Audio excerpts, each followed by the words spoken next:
പുതിയൊരു വീഡിയോയിലേക്ക് സ്വാഗതം. ഇന്നിപ്പോൾ നമ്മൾ ചെയ്യാൻ പോകുന്ന നമ്മൾ പറയാൻ പോകുന്ന വിഷയം എന്ന് പറഞ്ഞിട്ടുണ്ടെങ്കിൽ നമുക്ക് കീബോർഡ് പഠിക്കുന്ന സമയത്ത് അല്ലെങ്കിൽ കീബോർഡ് വായിക്കാൻ നമുക്ക് ബുദ്ധിയുടെ ആവശ്യമുണ്ടോ, അങ്ങനെ കരുതുന്നവരുണ്ട്. ഒരുപാട് ബുദ്ധിയുള്ളവർക്ക് മാത്രമേ ഇൻസ്ട്രുമെന്റ്സ് പ്ലേ ചെയ്യാൻ പറ്റത്തുള്ളൂ എന്നുള്ളൊരിതുണ്ട്. അങ്ങനെയല്ല, അങ്ങനെ അതൊരു തെറ്റിദ്ധാരണയാണ്. അങ്ങനെ നമുക്ക് ഒരുപാട് ബുദ്ധിയുടെ ഒന്നും ആവശ്യമില്ല. നമ്മൾ സാധാരണ രീതിയിൽ നമ്മൾ ചിന്തിക്കുന്ന അല്ലെങ്കിൽ സാധാരണ രീതിയിൽ നമ്മൾ ഉപയോഗിക്കുന്ന ആ ഒരു കോമൺ ഇത് മാത്രം മതി നമുക്ക് കീബോർഡ് പഠിക്കാൻ വേണ്ടിയുള്ളത്.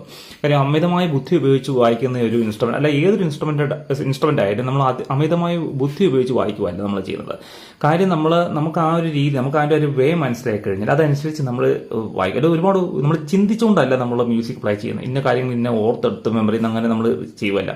നമ്മൾ സിസ്റ്റമാറ്റിക്കായിട്ട് നമ്മൾ പ്രാക്ടീസ് ചെയ്യുന്നതിനെ ഡിപ്പെൻഡ് ചെയ്തിട്ടാണ് നമുക്ക് മ്യൂസിക് നമുക്ക് വായിക്കാൻ പറ്റുന്നത്, അല്ലെങ്കിൽ ഒരു ഇൻസ്ട്രുമെന്റ് നമുക്ക് വായിക്കാൻ പറ്റുന്നത്. സോ നമ്മൾ അമിത ബുദ്ധി ഉപയോഗിക്കേണ്ട കാര്യമില്ല. അപ്പോൾ അതാണ് പലർക്കും ഡൗട്ട്.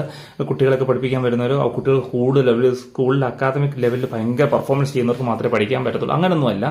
നമ്മൾ പഠിപ്പിക്കുമ്പോൾ നമുക്ക് കണ്ടുവരും നേരെ തിരിച്ച് അക്കാദമിക് ലെവലിൽ പെർഫോം ചെയ്യാത്ത അല്ലെങ്കിൽ ഒരുപാട് പെർഫോം ചെയ്യാത്ത കുട്ടികൾ പോലും നല്ല രീതിയിൽ മ്യൂസിക്കിലേക്ക് കയറി വരുന്നു. അപ്പോൾ അതിൽ നിന്ന് നമുക്ക് മനസ്സിലാക്കാൻ പറ്റുന്നത് ഒരുപാട് ബുദ്ധിയുടെ ഒന്നും ആവശ്യമൊന്നുമില്ല. അവർക്ക് പ്രാക്ടീസാണ്.